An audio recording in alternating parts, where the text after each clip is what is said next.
SNS를 성장시키고 싶을 때, 당신은 피트니스 인플루언서로 인스타그램 초기에 콘텐츠를 많이 올렸다.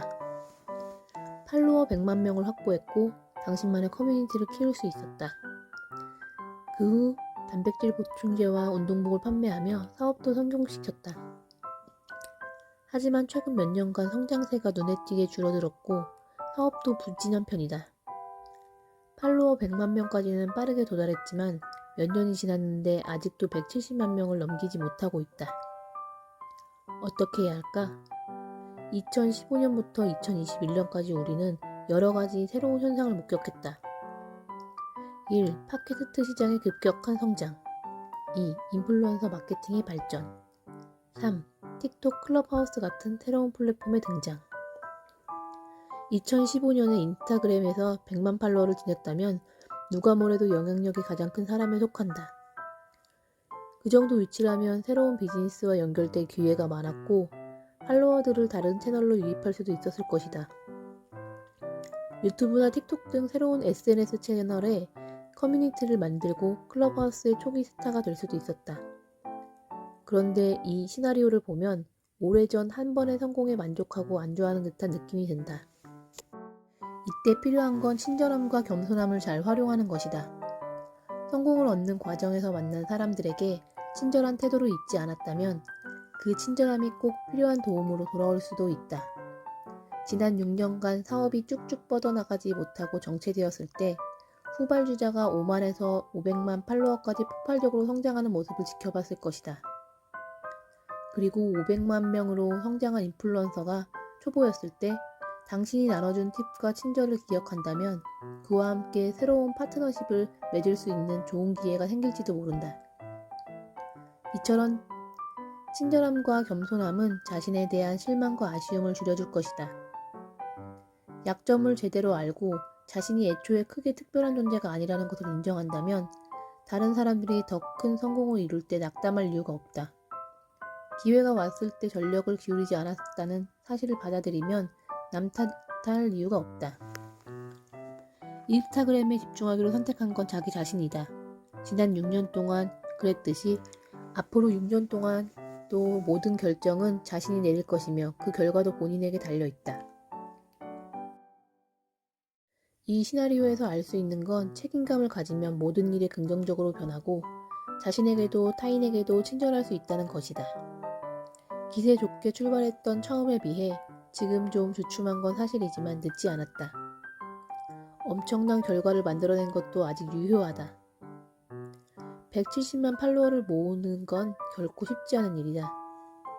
피트니스 인플루언서로서 확고한 위치를 점하며 펼치고 있는 사업도 성공적이다. 나는 한 번 성공의 맛을 본 사람은 언제든 다시 할 수 있다고 믿는다.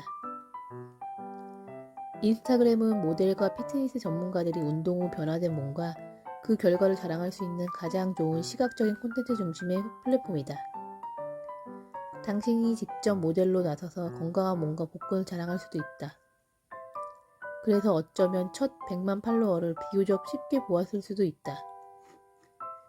이제는 여기에 당신의 창의성을 가장 잘 반영해주는 새로운 플랫폼을 제대로 활용해야 한다. 물론 다른 플랫폼에서도 활동하며 성장하고 싶다면 지금까지와는 다른 콘텐츠 전략이 필요할 수도 있다.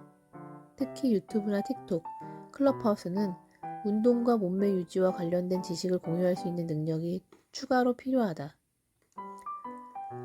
너무 늦었다고 생각하지 말고 건강관리와 관련된 공부를 시작해 1년 후에는 새로운 브랜드를 만들 수도 있지 않을까?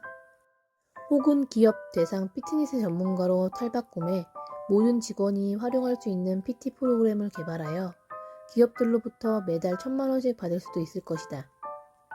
중요한 것은 자기인식과 야망의 활용이다. 지금 이 시나리오는 성공에 만족하고 안주한 사람의 이야기일지 모른다고 추정하고 시작했는데 어쩌면 그는 지난 3, 4년간 누구와의 사랑에 빠져 사업에는 신경을 덜 썼을 수도 있다. 아니면 인스타그램 초기에 너무 많은 에너지를 쏟은 나머지 숨을 고르며 일과 삶의 균형을 잡으려 노력했을지도 모른다. 사실 나는 초고속 성장보다는 꾸준히 성장해 단단한 기반을 이루는 것이 더 좋다고 생각한다. 일과 삶의 균형을 맞추는 데에도 도움이 되고 더 행복한 삶을 살 수 있기 때문이다. 언덕 위에 전망 좋은 저택을 욕심내지 않고 지금의 집과 삶에 만족하는 것이 바람직한 삶이라 생각한다. 이제 한 발자국 멀리 떨어져 더딘 성장의 원인이 무엇인지 살펴보자. 결정적인 실수가 있었는가? 내가 통제할 수 없었던 일이 혹시 있었던가? 책임져야 할 결정적 실수가 있었으면 어떤가? 원인이 규명되면 고치며 앞으로 나아가면 된다. 책임과 긍정, 그리고 자신에게 친절함을 베풀며 새로운 모습으로 다시 태어나면 된다. 만약 통제할 수 없는 일이 있었다면 그것도 괜찮다. 역량 밖의 일로 인해 잠시 멈춰야 했기 때문에 너무 자책할 필요는 없다. 나보다 훨씬 앞서 나간 이들이 남의 사정을 잘 알지도 못하면서 함부로 재단하고 참견한다면 무시해도 좋다. 그들은 지금 자기의 영광에 취해 있을 뿐이다. 이유가 무엇이든 심한 자책은 해결책이 될 수 없다. 앞으로 나가는 길에 방해만 될 뿐이다.